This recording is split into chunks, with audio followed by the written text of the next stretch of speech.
Hello, beautiful people. Welcome to The Courage to Change, a recovery podcast. I am your host, Ashley Loeb Blassingame. Today, I will be in the hot seat with my producer, Christiana, interviewing me. We figured it would be fun for you to get to know me before we kick off all the amazing guests we have planned. All right, episode 1, let's do this.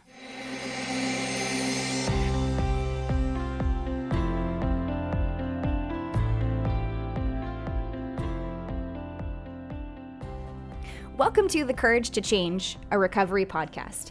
My name's Christiana, and I'm one of the producers of this podcast. I get so inspired by listening to podcasts. I love listening to stories about people who have overcome very difficult times, great adversity, and can also give that inspiration to others through their story of how they've overcome. So we wanted to create a podcast that did the exact same thing, that was full of stories of courage and inspiration and where we could connect with people on a human level. And so when finding a host for this podcast, we wanted to find someone who had that ability as well. Someone who's really real, who can connect on a human level, who can tell a really good story, but also has that specific story of how they've overcome deep trauma, because we're starting to find that there's a lot of people who have trauma and that they've experienced, whether it's in their adult life, if it goes back to their childhood, and it's really real, and we really have to deal with the stuff that's in front of us. So why not find a host who's able to do that and also bring some entertainment and give us a good laugh at the same time? So I'm so pleased to introduce our host, Ashley Loeb Blassingame. Ashley got sober in January of 2006. So she's celebrating 13 years, or just celebrated 13 years of recovery this year in January. Congratulations. Thank you. She graduated from UCLA in sobriety. She is the director of HealthTech Women OC, the co-founder of Lionrock Recovery, and is also happily married to a sober husband, and she's a sober mom of 2-year-old twin boys. So please help me welcome Ashley Loeb Blassingame to the podcast. Awesome. Thank you. Thanks for having me. This is so exciting, and to kind of flip the script that we're planning on having with me as the host. Ashley, quick question for you before we get started and kind of jump into your story. What is the thing that you're the most excited about being the host of this podcast? Oh gosh, I have to distill it down to one. Okay, so if I had to pick, because I'm excited about a lot of things, I'm really excited about this podcast because I get to pull stories out of people that show the amazing courage that they have had overcoming adversity, the fun, the joy, the pain, all of it. It's just so real, and we get to talk about it here and show people that you can change if you want to change, that there is recovery, whether that's for substance abuse or anything other, mental illness, whatever it is. And we get to talk about it here, and I get to lead in that discussion. So I'm really grateful for that opportunity. Okay, so let's dive into your story. Okay. You've been through a lot, and you've come out of the other side. I know you share your story on a regular basis to help others and see that they can recover too. As our host, I really want listeners to have that baseline of exactly where you came from and what you've overcome. Can you give us a little intro into your early life? So, for instance, where were you born? Did you grow up in an alcoholic home? Were there substance abusers around you? Would love to just kind of start from there. Sure. Okay, so I was born in Providence, Rhode Island. My family, they are all New Englanders, and go Pats. And I was born to a really loving, good family. I had all the material things that I needed. And my parents were not heavy drinkers. I did not grow up around substance abuse in its purest form. I think there were a lot of people who had addiction, substance abuse traits, the kind of isms that we talk about. But, there was not a lot of usage or heavy drinking that I grew up around. And so then we were in New England, and my dad decided to leave finance and move us to Northern California, the Bay Area, so that he could work in video games. He actually moved, and he got a job at Sega. And so I was 6 years, I think I was like 6.5 or 7 when we moved to Northern California from Boston. And I had some early trauma in Boston, but I really didn't realize much about that until later. I truly believe that I was born an alcoholic. I have the disease of more. I always wanted to feel differently than I felt. I wanted to be anyone else, anywhere else, doing something else. And I never really fit in anywhere, not until at least until I got sober.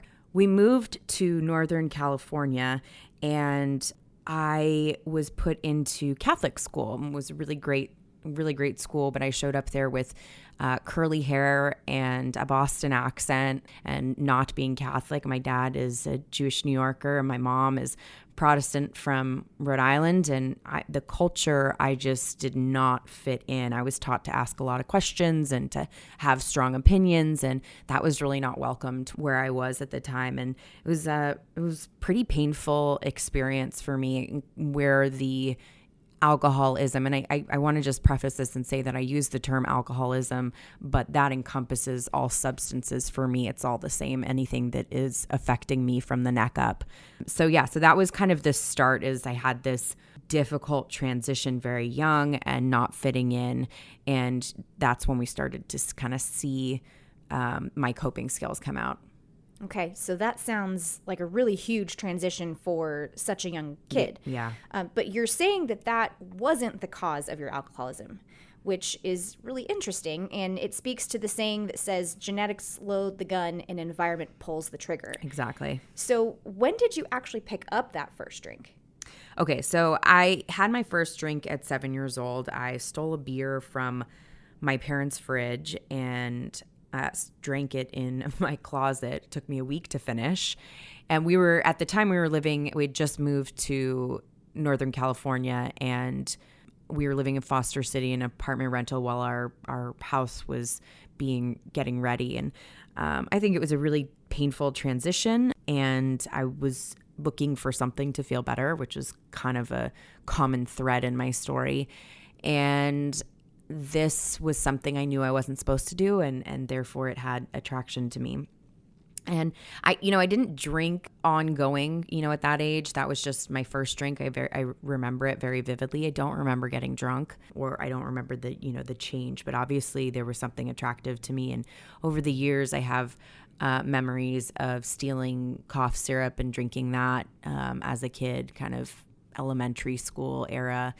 And I think I was just always seeking something to feel differently than I felt. Okay, so let me clarify this. You had your first drink at 7, and you drank it in the closet. That's right. So you were literally a closet drinker. That's right. I was actually a closet drinker. And as we get into my story, later on, I would turn out to really enjoy drinking in the closet in general by myself. Oh my goodness. Yes. Yep. Okay, so going back to what you said that you had this void, and there was like a pain right there. And so you wanted to fill that void, and you were trying to make that void go away. Right. Can you tell me a little bit more about that? And were you ever able to fill that as a child? So I believe I was born with a void, and just there's in different recovery communities, some people say a God-shaped hole, and it's like we have different groups of recovery folk have different ideas around this, and I'm just going to go with the void.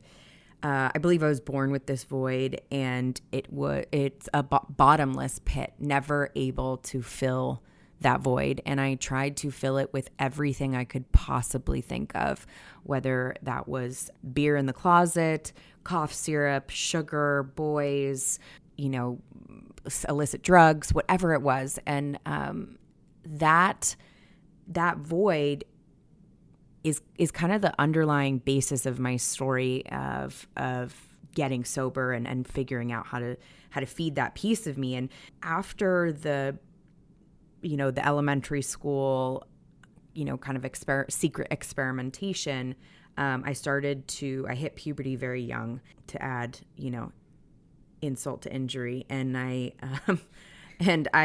started to feed that piece of me with male attention.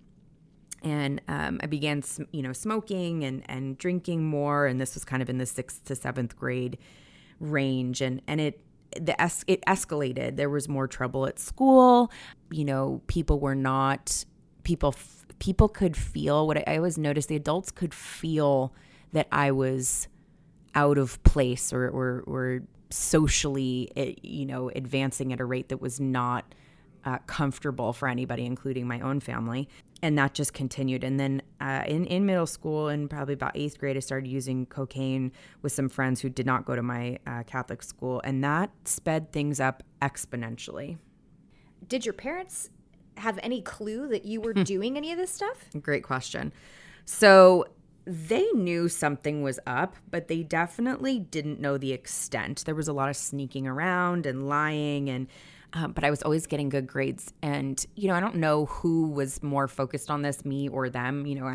At the time, I thought that the pressure came from them, but I actually, in retrospect, think that it came from me. I was a perfectionist, and, I put a lot of pressure on myself. And so that, that with the cocaine, cocaine is the drug of more. It is, I think the high is the feeling of wanting more. That is in and of itself the high of never being satisfied. And so that was the drug that really spoke to me. And, we call it our drug of choice. And your drug of choice is just whatever fits with your, particular chemical imbalance or balances. And that for me, even though that wasn't the thing that brought me to my knees and hit my bottom, it was the drug that took me to the next level where things escalated and removed me from experimental stage to real abuse stage of my use. And I was definitely doing that with people who were not using it as a party drug or a social activity. It was a very isolating experience, and I ended up using alone often and using it to function. All right, so this takes us to 8th grade. What happened with the cocaine usage when you got to high school? Because using cocaine in middle school, that's... You'll hear sometimes middle schoolers experimenting with drinking. I know some people will experiment with weed. Like you hear that, you're not happy about it, but you hear that sometimes. Cocaine is pretty heavy to be experimenting with in middle school. So when you got to high school, where did you go from there? Yeah, it was, you look back and it's hindsight's 2020, but it was a disaster waiting to happen, and that is what happened. I got to high school and I immediately found the people who used like I did, and we partied. And, when I say party, that's what we thought it was, but really it was using together, because I don't think that, the other people that I went to school with who did party in high school, they didn't end up where I did. So we thought it was partying, but really it was incredibly heavy abuse. I experimented with methamphetamine. And, it's so funny when I share, people talk about, I always heard about peer pressure, this story about peer pressure. And I, saw it in the DARE campaign, and people would talk about, oh, you got to resist peer pressure. I'd see this, mostly in the media. I have yet to experience peer pressure. I looked for it high and low.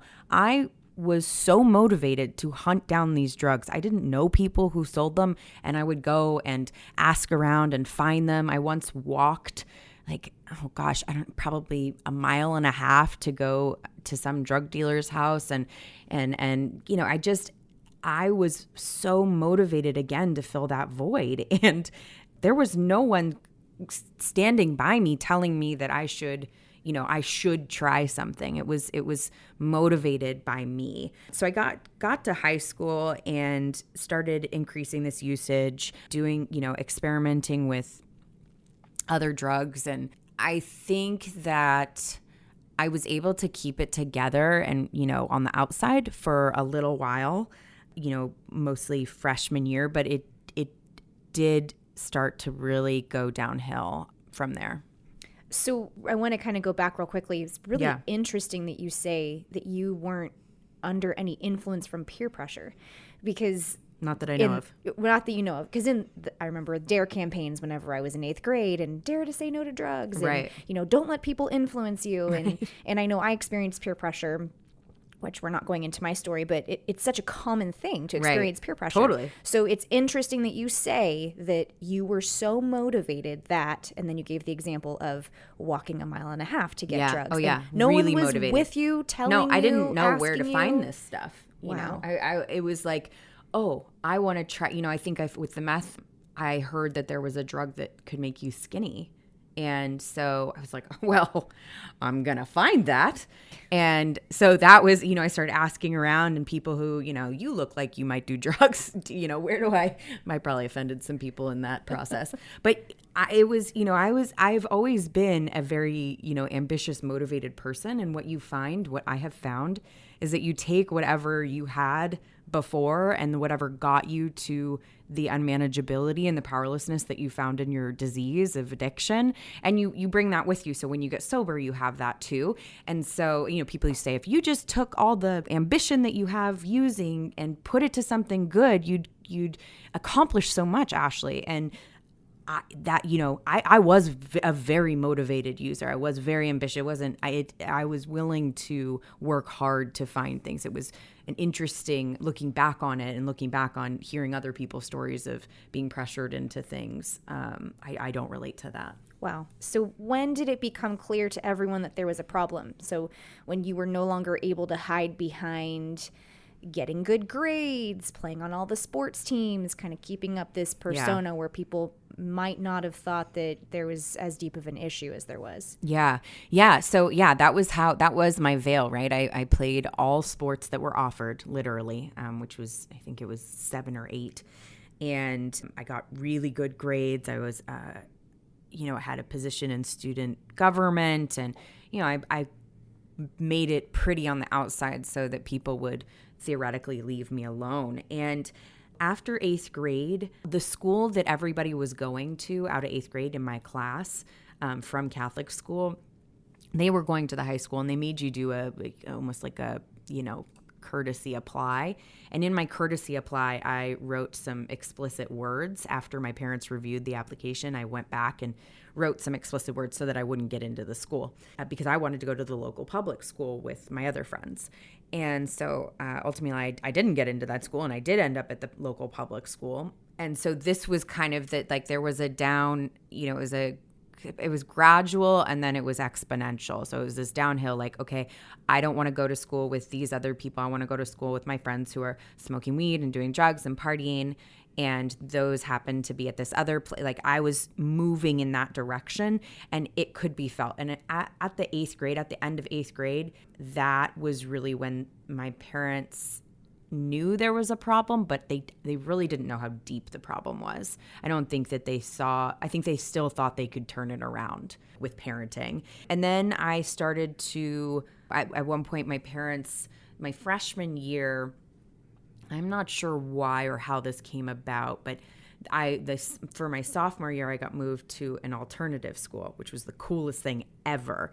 It's this school for kids who can't make it in mainstream. And it's typically, they have public and private, and I went to a private one, and they start class at 9 a.m. They're out at 3. You have smoke breaks. It's like for delinquent kids, and it was awesome. It was so much fun. I loved it. And I don't think everybody loved that I was going there, but so I think that was, you know, an indication, like, okay, things aren't going well. You're going to a special school. I did very well at this special school, I'll have you know. And I just pulling, you know, as my parents sort of, you know, when we talk about it, like pulling myself out of mainstream, just slowly, just more and more and more, not fitting into peer groups, not fitting into what people are doing, and not in a good way, not in like an excessive achiever way, you know, just pulling myself out. And, you know, when I went to this school, Mid-Penn, which I think they've made it not an alternative school now. So if you know of it, it used to be. When I went to Mid-Penn, I saw it as an opportunity. I mean, it just was another opportunity for me to continue use. I met new people who were using, and I had started dating a guy. I dated a lot of guys that were older than I am, and I was. And this is a very common story. This is a very stereotypical story for young women and girls who are using and struggle with addiction, is that we find this older male figure in the process. So I did, and my boyfriend, he was 14 years my senior, and we used a lot together and a lot of cocaine, and so when we started dating, I didn't know that he was a heroin addict, and I had never seen heroin. I'd never come in contact with heroin, but we had been dating a little while, and I come to find out that he is indeed a heroin addict and has been for a long time. And my first response to this is to fix him, which, that says a lot about me and my whole life in general, but that's neither here nor there. But so I was like, okay, you can't do this. You have a problem, right? I'm doing cocaine probably 4, 5, 6 times a day. I do it when I get up. I do it before I go to bed. I mean, I am heavily addicted at this point, and I am sitting him down and saying, you have a problem. We have to deal with this. And we were an interesting pair aside from all the obvious things with age and what have you. But, he actually took me to my first Narcotics Anonymous meeting because he felt that my cocaine problem was a very serious problem.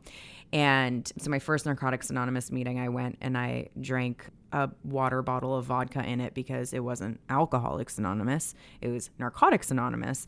I didn't totally understand what was going on. And so it's, this is the person, right? So this is just the crazy insanity. This is the person who I'm using with, who I'm seeing, all these, complications. And we're trying to fix each other because we both think that the other has a drug problem. So I'm talking to him about his heroin problem and how terrible that is. And over time, I get curious. And again, this isn't peer pressure. He was not peer pressuring me to use with him, but I was curious. I wanted to try. And so he put a needle in my arm for the first time. I was 15 years old, and I overdosed that first time, and I vomited.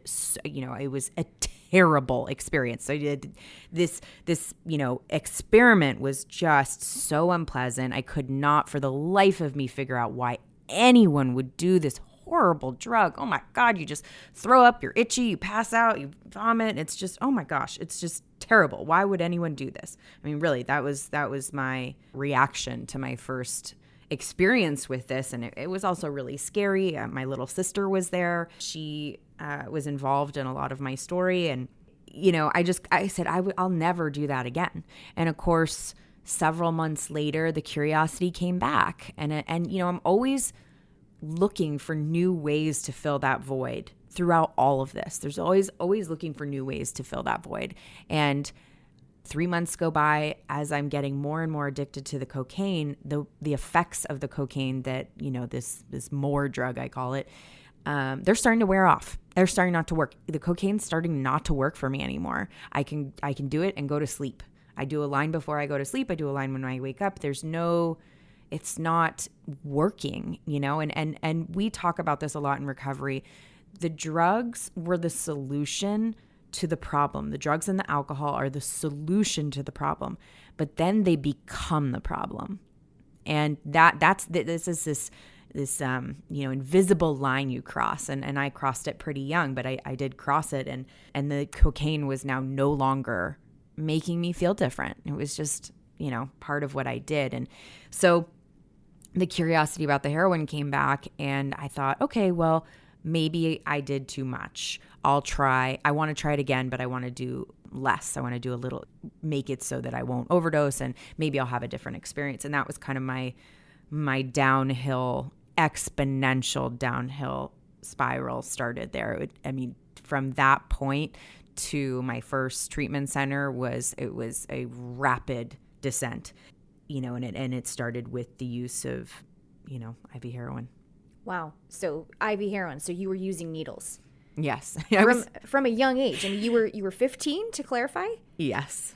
I'm terrified of needles. Were you scared? So that's actually the funny part, right? So people are like, how did you do that? That's so terrifying. I'm terrified of needles. I could never do that. And I've totally heard that from people. I've heard that from people in recovery who never use needles and say to me, oh, I could never do that. I'm scared of needles. Well, I was terrified of needles for a very long time. I mean, my mom tells stories of trying to give me, having me get shots and having me run around the doctor's office and having it be a total scene, and totally terrified, absolutely terrified, more than my sisters. But, when you are desperate and this is the level of desperation that really we feel, those of us who've experienced this disease, you are desperate. You move that line. We all have this line, like, that we believe that we won't cross. I would never do this. I would never do this. I would never do this. This line. And you don't know who you are or who you become when that piece of your survival brain is activated. It's a different, it is a piece of you that we in this country, for the most part, many of us are not in touch with, this survival piece of you.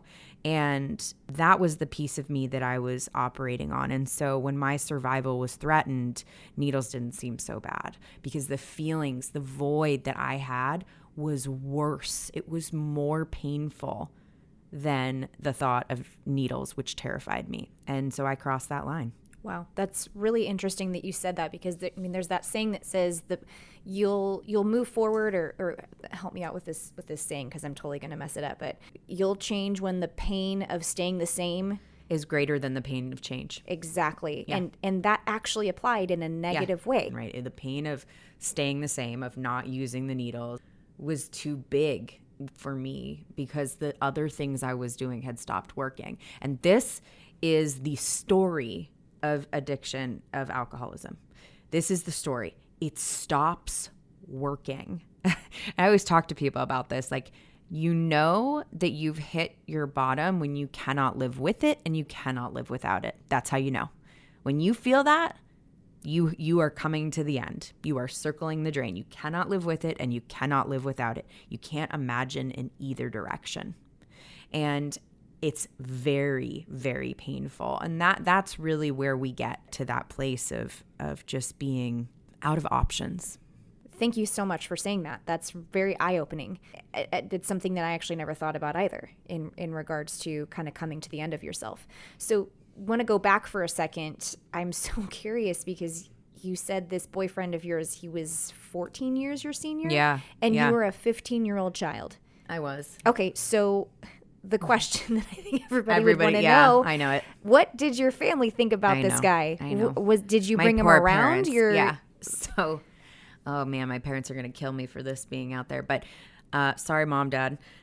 So my parents, and this, this is the fear, right? My parents were, yes. So number one, my parents did know him. They knew him well. I brought him around. I was very precocious, to put it nicely. I did not care what my parents thought about what I was doing. That point, I was not afraid of them. I knew. I went and found out legally they couldn't lock me in or out of the house. I refused to be grounded. I understood that they only had as much power over me as I gave them. You found out legally? Yeah. Yeah, I went and found out legally. They could not lock me in or out of the house. So they couldn't tell me. Like, grounding was a joke. And, some people say, well, your parents should have kicked, beat your ass or whatever, these things. But, there were violent altercations, and they were from me. And I was just hostile, and you couldn't take anything from me. That was all the normal things that parents do. I'm going to take your phone. I'm going to blah, blah, blah. You couldn't take anything from me that I wasn't willing to give up. I mean, there was a period of time where I preferred to be homeless than, and I called it, we told ourselves we were camping, but, let's be real. And then live in my parents' home, because there was nothing. I basically stripped myself down to this place of no one can take anything from me. I'm in charge, because I was so afraid of being hurt, and there was so much pain and so much anger that that was how I protected myself. I had all these survival mechanisms, and when I did get sober, and we'll touch on that. And when I did get sober, I learned that these survival mechanisms were in place for a reason when I was a child, and I used them to protect myself. But when I got past those stages, they stopped working for me as well. Kind of all the same things. Is it all stopped working. At one point it worked and then it stopped, and I did not adapt. That was the P. Like, I could not adapt, and that was what, took me all the way down. So yes, this boyfriend. So this boyfriend, he was, it sounds really dramatic, but I liken him to being a part of Charles Manson's community, where he convinced me of so many things. I would do anything for him. I crossed moral boundaries that I would have never crossed on my own. I believed everything he said. He just got into my soul. And, I used to watch, the Charles Manson things where it's like this man controlled these women. It was like Stockholm syndrome. They did things that, the law ended up holding him accountable for, right? And that, I can't tell you how many things that happened where he convinced me to do that, or he was just incredibly physically abusive, incredibly verbally abusive, and then would then gave me love that I thought I would never get anywhere else. And it was a really, really toxic, sick, painful relationship that took me a very long time to unravel and get away from, fully get away from. So at the time, my parents were so afraid that I was going to die that they actually let him live with us. So I was 15 and he lived in my room with us, and that was the only way I would come home. And my parents knew that if he lived in our house, that I would come home every night. And so again, it was a survival mechanism. And of course, in treatment, there was a lot of questions around this. Why would you do this? And they didn't know what else to do. They also had 2 other daughters, and there was so much fear. And he and I were very manipulative. Wow. Whenever you are dealing with someone who is in the throes of addiction, it's these types of choices that are the most difficult. How do you go forward? Totally. How are you? There's no manual that says. There's no manual. How to deal with this. Right. And how do we go forward and function in everyday life? And if we make the wrong decision, will we lose this person? Therefore, we're going to push the limits of. The lesser of 2 evils. Right. Right. Okay. So we either make a stand and she doesn't come home. She's a missing person. She's out there. Or we go against all of our instincts and let him stay here. And we know she's home at night. And we can actually sleep at night knowing that she's here. We can know she's in this house. And that's the trade-off. Right. Because that was the level of control. That was it. So yeah, that was a really crazy thing. And when I was with him, one of the things that happened while I was with him, I had an ex-boyfriend before him who his mother was a meth addict, and I ran away with her. Yes, that you heard that correct. I ran away with my ex-boyfriend's mother while still dating a different person. and so she and I ran away together. Like, this was the kind of decision-making stuff that I was doing. And part of the reason, I'll tell you a couple stories, which are reasons why my parents felt so strongly about having me in the house. I ran away with her to Mexico. We didn't make it to Mexico, but that was the goal. And I hated meth. I hated the way that it made me feel. It made just awful, awful, awful. And when I ran out of Coke while I was on this runaway binge with her, that's what I started doing. I started doing the meth with her. And, I look back and I did drugs that made me feel terrible, and I did them over and over and over again, because feeling terrible that way was better than feeling how I felt without any substances. That was just the level of depths of where I was. And so she and I ran away. I have no idea what precipitated me coming home. I know I was a missing person, and my parents were looking for me, police were looking for me, and it was a big, upset. And somehow someone dropped me off. I had no shoes on. It was 3 a.m, and I'm approaching my parents' house, and I see 300 people on the front lawn. And I cannot for the life of me figure out what these people are doing here. And so I'm terrified, and I run shoeless around the back of the house. People are following me. They're still there. They're just staring at me. And I'm telling you, they were there. I saw the 300 people. To this day, I'm telling you, I saw 300 people. And I go up to my sister's door, her back, it was a back door, and I start pounding on the door, and she comes to the door, and I'm like, let me in, freaking out because, there's all these people standing behind me, and I'm terrified, and let me into the house. And she looks at me and then runs away. And what I didn't know at the time, she was going to get my parents, but my parents had told her not to open the door, to just come get them if I came. And my dad told me not long after that, he told me that he has locks on his doors to lock people like me out of his house because I was so dangerous and untrustworthy that I was the type of person that caused him to lock the doors at night. And, years and years later, I'll remember when he presented me with a house key again to his house. And, it was an emotional moment where I became a person that he didn't lock the doors against intrusion. And that was where I was. And so that was my first detox. I was taken from the house at that point. I said goodbye to my meth-induced 300 people hallucination, and they took me straight to the psych ward. And I detoxed there. There was which was a really terrible experience, but kind of where I was in my life. And this was still 15, so 15 was a big year. And I got there and I was like, I am never doing this again. I don't want to use anymore. I don't want to drink anymore. I don't want to do drugs. I'm done. This is just killing me. It's killing my family. And so I had, sound resolve to change. And I got out, I think it was a 72-hour hold. I got out a couple days later and linked back up with my boyfriend.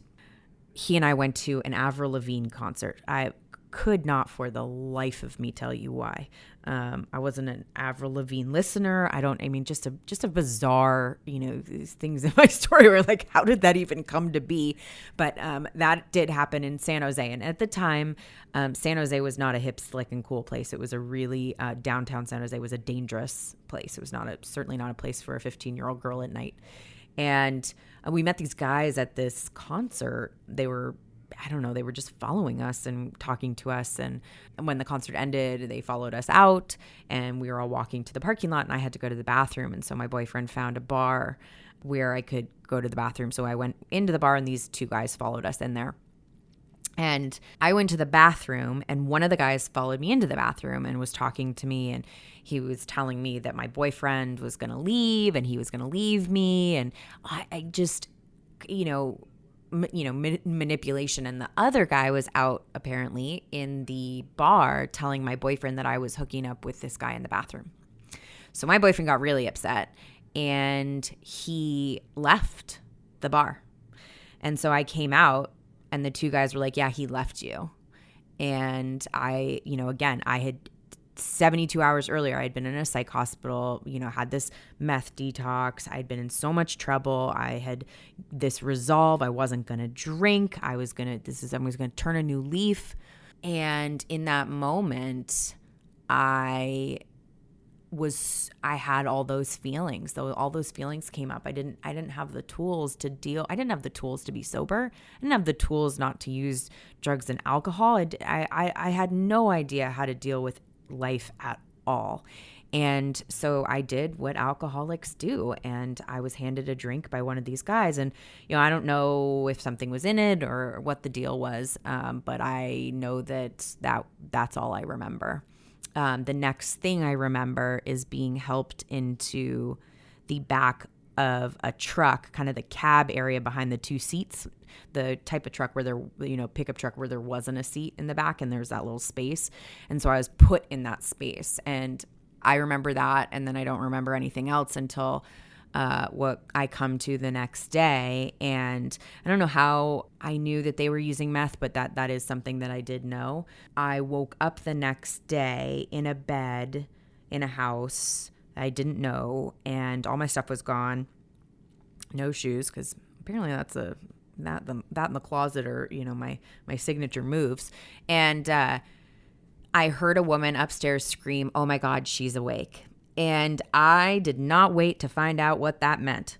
I got up, I found the nearest door, I ran down the street, I ran down a major street, and I ran as fast as I could for as far as I could until I got to a Safeway.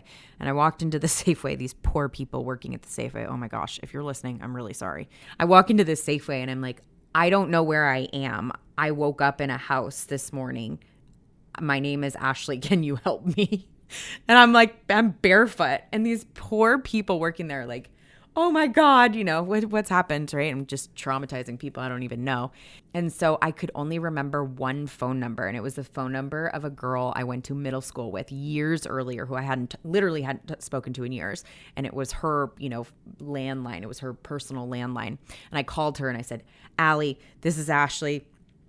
I know we haven't talked in a long time. I woke up in Livermore and I don't know where I am and I don't know how I got here. Can you please call my parents?" And I gave her the address. And I literally had to, my parents, when I got on the phone with my parents, I was giving them the address of where I was, like what city, trying to figure out, asking other people. I mean, it was just really traumatic. And, then I got asked to leave school from this alternative school. I had one of the highest GPAs in the school, and I was asked to leave. And it kept spiraling from there. Ashley, I'm on the edge of my seat hearing this, even though I know that your story ends because you're sitting here, you're alive today in front of me. But I mean, you were kidnapped, held against your will, ran away. You're 2-3 hours away from where you were. Yeah, it was really bad. I'm just so glad that you're okay from just this myriad of experiences. And I know it doesn't even stop there. So I know that you had a really close call with an overdose. And this is after this situation. Yeah. Where your family was able, thank goodness, to get to you in time to keep you alive. Because as we know, we've unfortunately lost a lot of people to overdoses. And that's very public now. People understand more about overdoses now. Can you tell me more about what happened there? Right. So after the kidnapping, I really just things spiraled out of control from there. Traumatic stories, the abuse in my relationship got worse. There was physical abuse, but honestly, the mental, verbal abuse was so much worse. And I was just an absolute disaster. I started to lose my hair. I broke my foot. My boyfriend at the time and he had a 1979 Volkswagen bus that we would sleep in. And we would go to these different shows and different festivals. And, and at one of them, I broke my foot and a bone in my foot. And I never went to the doctor. I was just crawling around and like hopping around for, I think, like 3 months. My foot was just a mess. I was so unwilling to ask for help. And that was just a perfect example of like, my foot's broken, but I'm not going to treat it because screw you. I'm not going to come ask you for help. And it just went downhill from there. And eventually I had a encounter with law enforcement that prompted my parents to send me away to a lockdown facility in Utah, private lockdown facility in Utah. They have these different levels. Level 5 is where they have locks on all the windows, all the doors. Like there's different levels that talk about the level of freedom that the people in the facility have. And I was in a level 4. So, I didn't go to the bathroom by myself, or if I did, I had to count and leave the door open. I had 3 minutes to shower and brush my teeth. There was a light shined in my face when I was sleeping every 15 minutes. At a certain point, I wasn't allowed to wear anything but scrubs, and I wasn't allowed to have shoes because I was a run risk. So it was a very intense, pretty awful experience, to be honest with you. And but I think it kept me alive for that year. So I ended up there, and then my parents started to see that something wasn't right. I was not getting better. I was not doing well. And I had been there for about 9 months. So at this point, I am almost 17 years old. And I come home. My parents pull me from the program.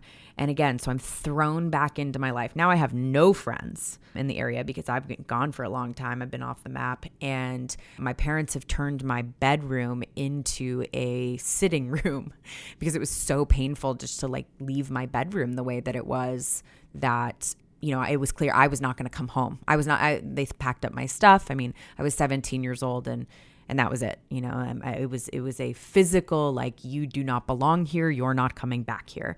But I did come back there. So I stayed in this bedroom that used to be mine, and I slept on this pull-out couch, and it was really terrible.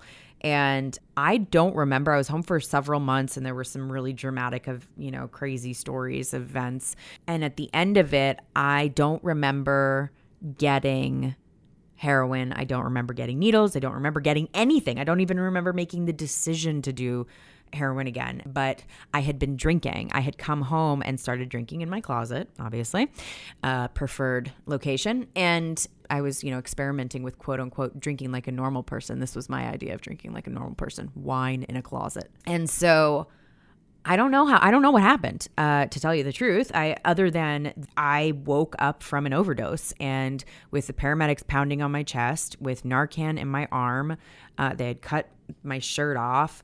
So I was totally exposed, and my family was screaming. And, my grandmother had been performing CPR on me because my dad came in to get me for a doctor's appointment, and I was blue and still had a needle in my arm. And to this day, I cannot tell you how that happened. I don't know. I don't remember any of the getting it. And that is so terrifying to me. That's more terrifying than the overdose, that the fact that I would relapse, go through that go through the rapid descent of the disease. And it's so powerful that I would end up using my drug of choice, probably loaded. I probably made the decision while I was loaded and not even know how I got there. People talk about, I'm going to drink again but I won't use drugs. And the truth is that if you do have this disease, you may not be in control of what you do while you're under the influence. And that was the reality for me. So I had this overdose. It was incredibly traumatic for my family, and not that traumatic for me because I just woke up. And to be honest, I was kind of like, man, I'm just sentenced to another day of this life. I'm here again. Like, that would maybe it would have been over. Maybe that would have solved the problem. And, my sister, my middle sister at the time, was so angry with me that she actually wasn't speaking to me and did not come to see me at the hospital. And I ended up in another psych ward, and then I went to another treatment center. And the treatment center I went to after the overdose was this place in Arizona called Gatehouse, and it was an amazing, amazing experience.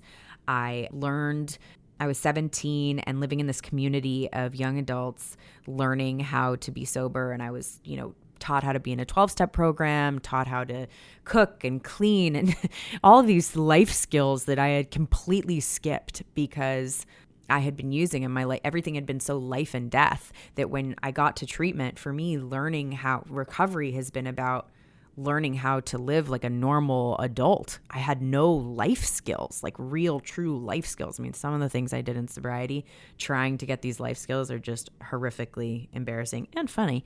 And so Gatehouse was that place that I learned how to do that. But you know what? I didn't stay sober there. I ran away and I got drunk again because I got into a relationship and couldn't handle the emotions of that. And so it just, that cycle, you go like you wherever you go, there you are. And there I was in this, situation where I really wanted to be different and I wanted to get help. And I used that coping mechanism again. I ended up at this wonderful treatment center called the Meadows after that to do work on more relationship work, because that was the thing that looked like it was keeping me from getting sober. I learned how to the day in, the day out life skills, but I really hadn't learned how to process those the emotions and the pain that led me to be in a relationship like the one I had been in, which I was still being drawn back to even in recovery and years away. So I went to that and I learned how to have self-esteem, and I learned how to create self-esteem and, do self-esteemable acts, and I still didn't stay sober. I went and lived at a halfway house and started working as a piercer at this tattoo company and started dating the lead tattoo artist who was 17 years my senior. And he's actually a good dude and really wanted me to stay sober, really cared about my sobriety much more than I did. And I did the test. I did, there's a saying in the big book of Alcoholics Anonymous that says that the great obsession of every alcoholic is that they can drink like a normal person. And so I had come to terms with the fact that I had a very serious drug problem, but I was still fighting this alcoholism thing. Like, is the alcohol really the problem? And so I started drinking, trying to drink like a normal person. And eventually I ended up one day getting some, being in a horrific fight with this boyfriend.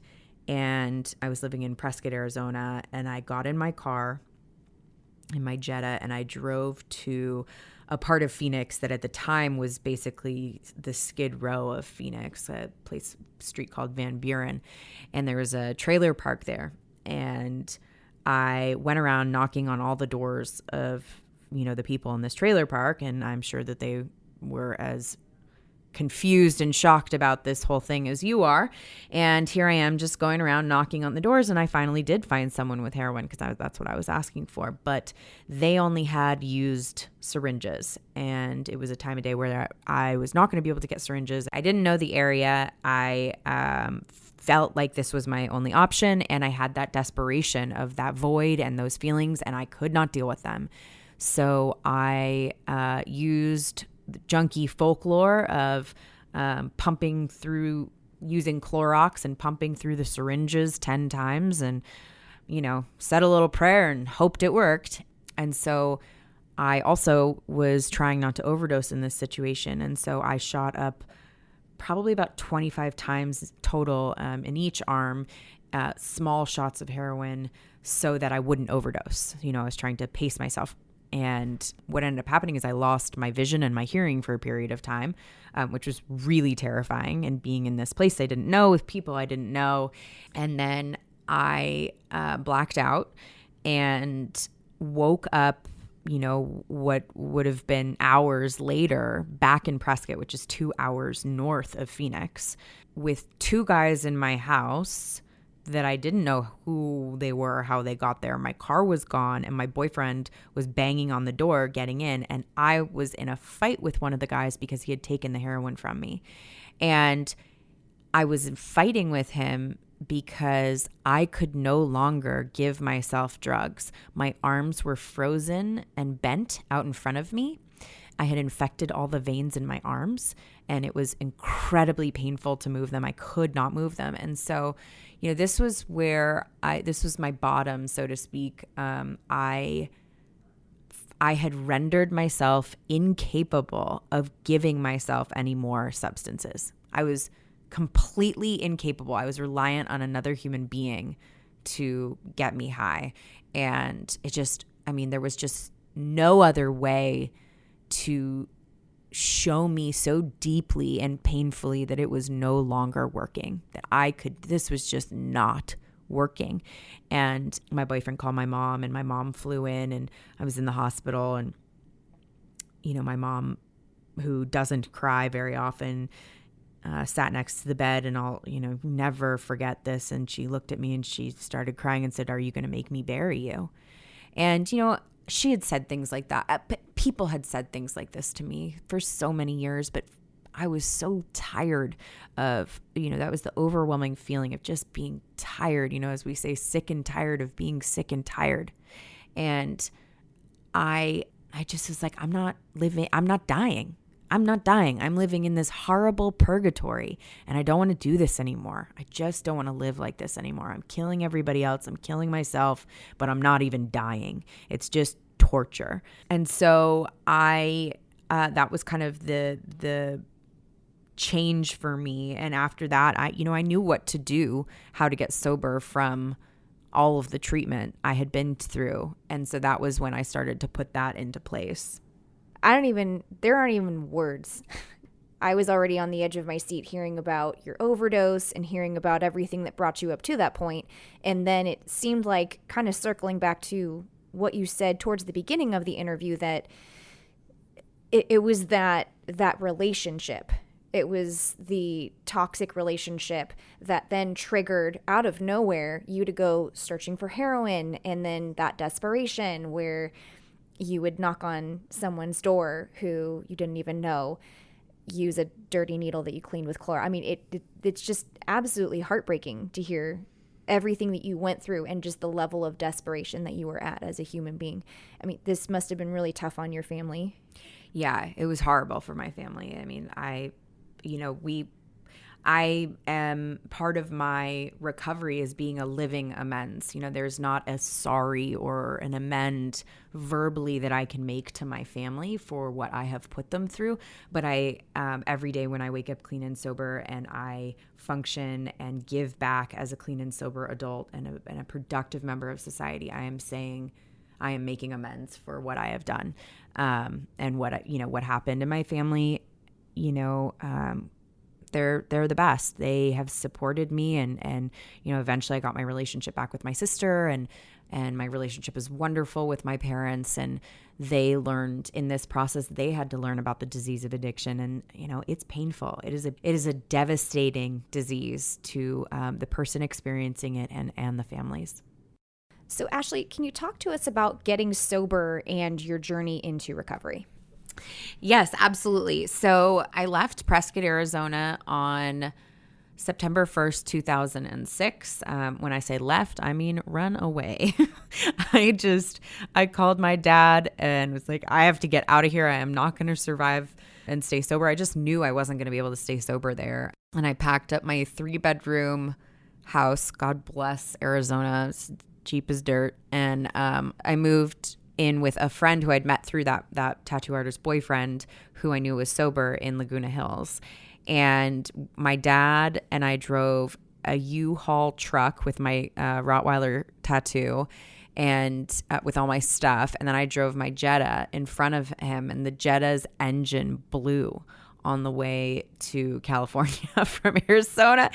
And we ended up having to get the Jetta towed away. And so when I came to Southern California, I had no car. So I moved into the den of my friend's place with my 3-bedroom worth of furniture and my Rottweiler and my queen bed. The den's doors closed on. They touched the end of the queen bed. That's how small it was in there. And I'm super grateful for that experience and for that place. It was a wild ride. And we will get Emily on the show to talk about it. So that'll be fun. So I moved in with her, and I think that it was a blessing that I didn't have a car. I think I may have gotten afraid and run away again had I been able to get away, but I wasn't. And I told myself that I was just going to give it another shot. Alcoholics Anonymous and recovery, that I was going to really, truly 100% do this thing someone else's way. I had never done that before. I'm a person who tends to, I'll do it 95% your way, 98% your way, 99.9% your way, but I'm going to add my flair to it.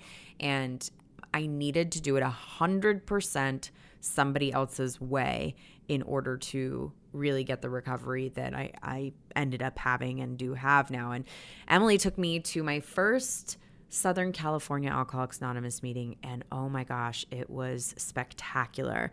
We went to this really she sexy meeting in Laguna Beach.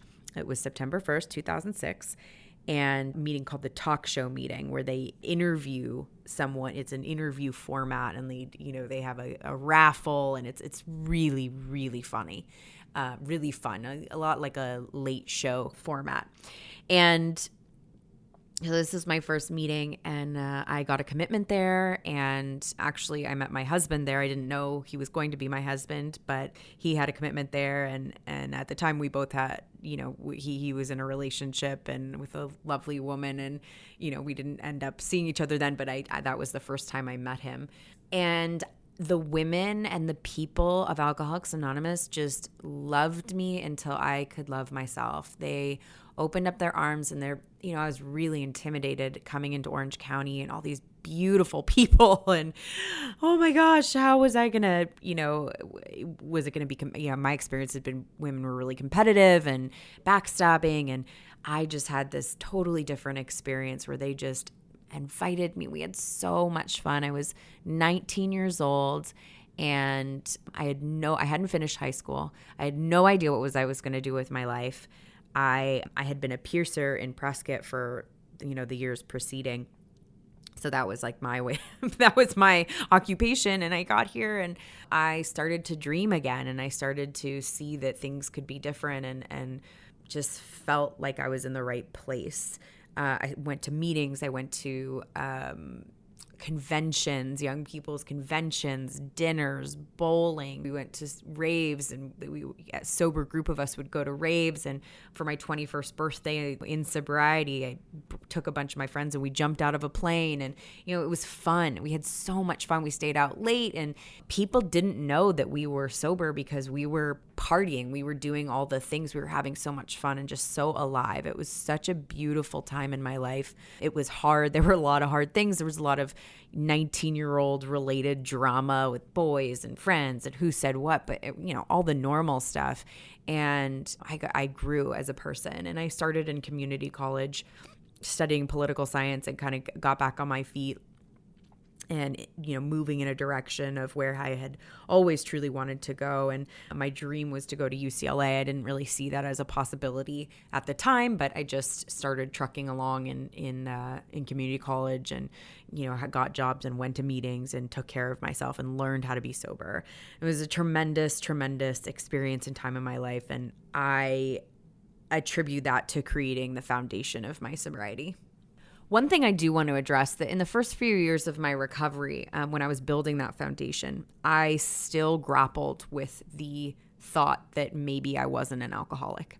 And I have this story. I was actually talking to my sister about it last night. It was a turning point. There's all these turning points in recovery, and that's why recovery is this vast subject to cover, because it's just life with this disease in our head, and it doesn't go away. So you're just learning how to live with it without the substances, how to fill that void with positive things and use those ambitions towards positive and joyful goals. And in my first couple years of sobriety, that obsession about whether or not I could drink like a normal person again was really intense. I still... I joke with my sponsor, my friends, and my parents. Like, I still questioned whether or not I was an alcoholic. Now, you guys have just heard my story, so that's ridiculous. But that is my truth.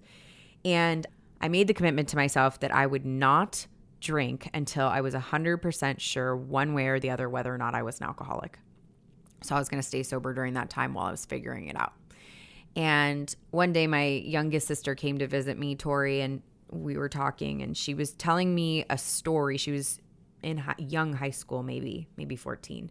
She was telling me a story about when we were young, and she, I was in middle school and then in high school, and she was telling me about how she used to crawl into my bed and move the water bottles out of my sheets, move them around.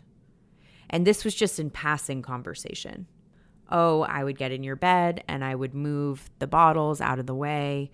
And it triggered memories for me that I had not thought about. I mean, maybe even ever. That I had all these water bottles full of vodka in my sheets for years, because I would drink them at night. I would drink them when I woke up. But it was so normal, like brushing your teeth, that I didn't even remember or think about it. It's like if someone asked you, remember all the days that you brushed your teeth when you were 13 years old. Well, I don't remember. I mean, I know I did it, but I don't remember that. It was so uneventful. And it was so uneventful for me to drink alone and drink in my bed that I did not remember that until my sister mentioned it in a story she was telling me. And it blew my socks off. And it triggered so many memories, so many days of drinking. I drank all the time. I was a raging alcoholic. I wasn't just a person who used drugs and sometimes drank as well. I was a raging alcoholic, and I didn't remember that.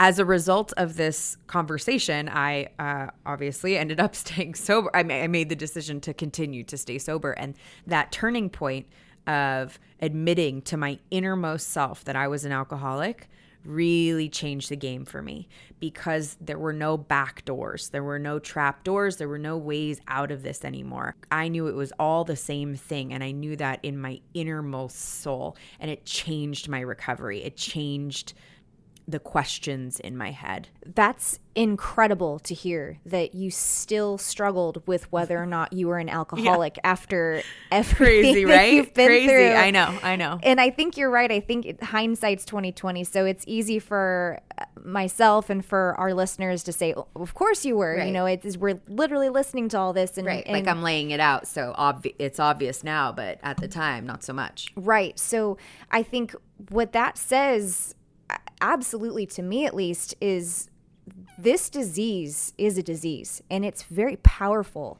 It's a disease of the brain, and it affects your thinking. And it's just so interesting that it took, after you said it was a couple years you really grappled with this. Yeah, I think I was like 2 years sober when we had this conversation. Wow. And it took your little sister talking about something that triggered something that would, to you, again, kind of memories. The memory, saying that it was just like brushing your teeth. Yeah, I had no recollection of this, because it was just, I remembered in high school drinking at school, there were things, but I didn't remember how commonplace. Like that was the thing that it triggered. Like I didn't remember that it was very, very normal for me to have water bottles of vodka in my bed. Wow. Sheets. And then she is sitting here as a kid thinking, these are water bottles. And what's funny was when we had the conversation last night, she said, I didn't know that it was vodka. She thought I was hydrating, which I thought was great. I was like, oh, well, at least a little less traumatic for her. So that's good. It's a few levels up from, just stealing liquor out of your parents' cabinet. Right, exactly. There were a lot of things when I got sober that I was really concerned about. One of which was like, things I thought about getting sober. How will I ever have fun again? A big one was, what will I do at my wedding? How am I going to toast at my wedding? What am I going to do for my 21st birthday? How am I going to, what am I going to do if? How am I going to enjoy this? How am I going to blah? Like all these different ifs, and it was so funny. My sponsor at the time when I was telling her like all the reasons why, I didn't know if this sober thing was going to work out. And she said to me, and I was worrying about what I was going to drink at my wedding. And she said to me, Ashley, do you have someone banging down the door to marry you? And I was like, well, no. She's like, well, why don't you worry about that when you find someone who wants to marry your hot mess of an ass, And I thought it was like, yeah, okay, that's fair. And years later, when my husband, who's also sober, and when we were getting married and we were sitting with the planner, and she was talking about like what the signature cocktail would be, I had this flash to being 19 and being so concerned about this moment. And of course, at the when it actually came down to that moment, I had my mom pick, because I had no idea what I don't drink like that, this mixed drink situation in a glass. I don't know what's happening. So, I had her pick with the we toasted with Martinelli's, and it was no big deal. But of course, these were things that may or may not have just blocked me from sobriety. They were significant questions in my mind about whether or not this was going to work out for me. And the truth was that all the things that I was so worried about came and went, and they worked themselves out wonderfully. I had, my 21st birthday, like I said, I jumped out of a plane with my friends because I couldn't figure out what crazy thing I hadn't done. I had done so much that it was like, oh, well, I haven't jumped out of a plane. Let's do that. Of course. And my mom was like, after everything you've survived through, this is how you're going to, I was like, sorry, Mom. So, we just did so much cool stuff in those years. And I ended up, I worked through community college, and I applied to several the UC schools in California, and ended up getting into UCLA, which was crazy, and moved to Los Angeles and studied and graduated from UCLA, and just one of those things where there's just no way I could have ever done that loaded, and being supported in recovery, the self-care, all the things that I learned led me to be able to even function at that level. And UCLA is a tremendous school, and it was a tremendous experience. And then my then boyfriend, now husband, and I moved back to Orange County and started our life here, and got married in 2015 in Idaho. And in 2017, I gave birth to fraternal twin boys, and they will get to grow up with sober parents as long as we stay vigilant and work our programs and our recovery and make it number one in our lives. Even the scary thing is even making that recovery and putting that in front of your family, because if your recovery does not come first, everything you put in front of your recovery, you will lose. I was taught that very early on, and I do believe that. And, having kids is a wonderful experience, and it's also a very trying experience in recovery. Particularly twin boys. And I've had to work much harder in the last few years having the twins and this whole big, beautiful life. I've had to work so hard to find that time for self-care and make it a priority, and remember that all the things that I have today are as a result of the work that I have done over the past 13 years. And that if I stop doing that work because I want more time at the gym, or I want, more time hanging out with the kids, or whatever my reasons or rather excuses are, that I put all of the things that I have gained at risk. Ashley, that's such an amazing story. It's really, truly a story of the will to survive against all odds. And not only have you survived, but you've turned that into thriving and learned and given us amazing examples on how you can have a full life in sobriety. Not just a life and just kind of going along and missing out on fun, but learning and experiencing the different ways that you can have fun, that you can connect, that you can grow a community and have a family, even though twin boys, that must be a little... It's crazy. It's absolutely crazy.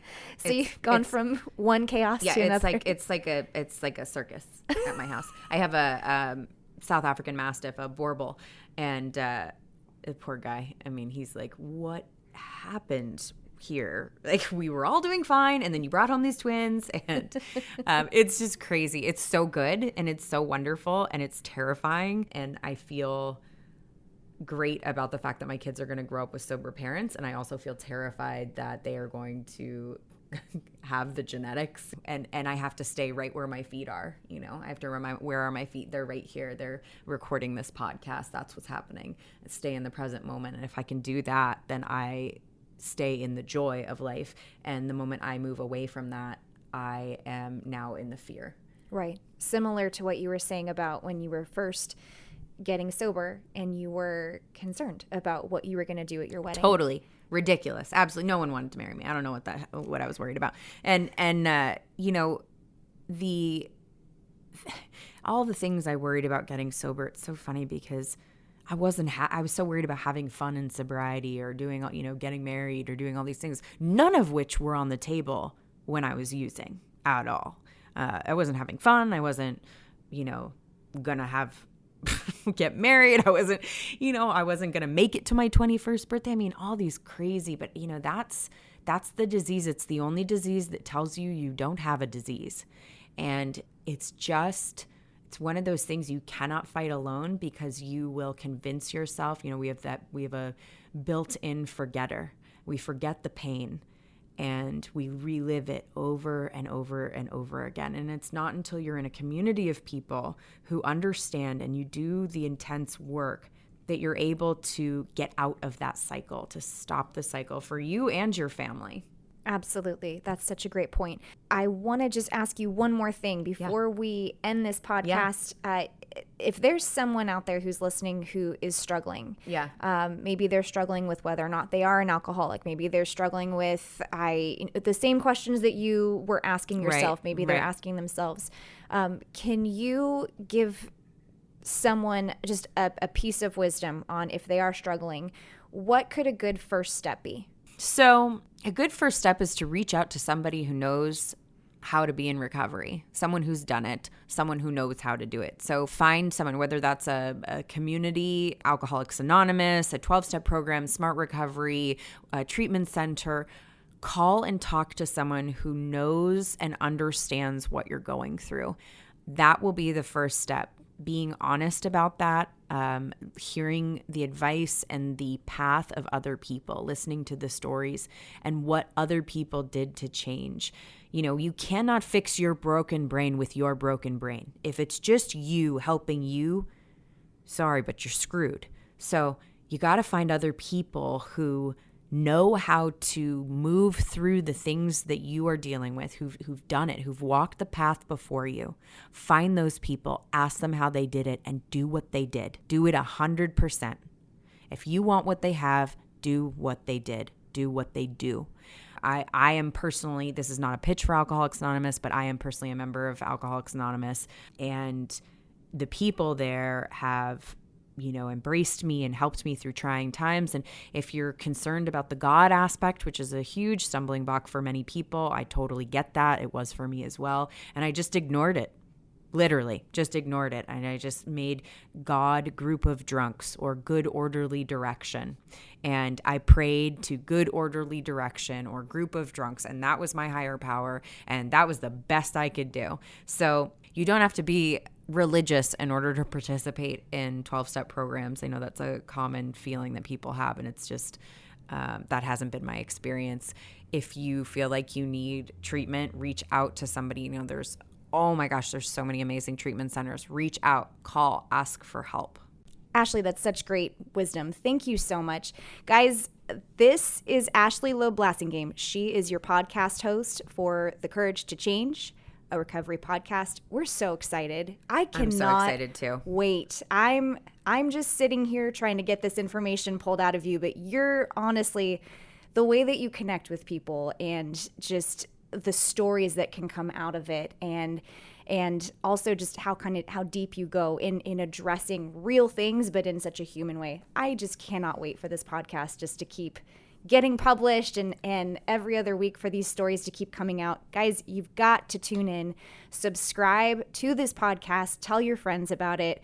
These inspiring stories are just going to keep coming. And I hope that you've had an incredible time hearing Ashley's story of not only survival through difficult times, but also in hearing her courage to change and how she's been able to overcome the trials and the adversity in her life and now be all these amazing things: a mother, a wife, a business owner, a UCLA graduate, the director of HealthTech Women OC. I mean, you've accomplished so many amazing things, and we're just so excited to have you as our host here. Thank you. I'm really excited and looking forward to this experience, and I hope that we can bring so much inspiration and joy and entertainment to all of our listeners. So thanks for having me.